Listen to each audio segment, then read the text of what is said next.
एक समय की बात है, एक छोटे से गांव में जो शांत काली नदी के किनारे बसा था, वहां ठाकुर नाम का एक बुद्धिमान वृद्ध रहता था।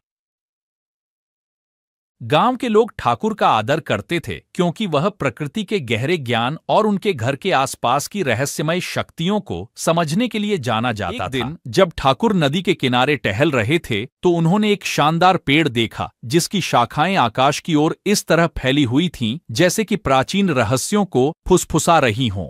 इस पेड़ को ज्ञान का वृक्ष कहा जाता था और कहा जाता था कि इसमें जादुई शक्तियां थीं जो दिल से शुद्ध व्यक्ति को प्रबोधन प्रदान कर सकती थीं।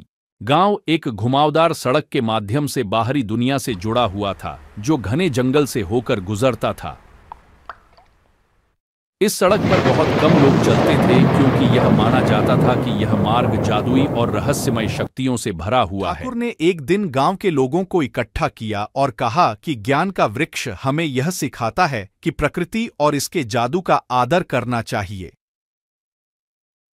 उन्होंने बताया कि सही समय पर और सही उद्देश्य के साथ इस मार्ग पर चलने से व्यक्ति को जीवन के सत्य का ज्ञान हो सकता है। गांव के लोगों ने ठाकुर की बातों को ध्यान से सुना और उन्होंने निर्णय लिया कि वे इस मार्ग का सम्मान करेंगे और केवल सही समय पर ही इसका उपयोग करेंगे।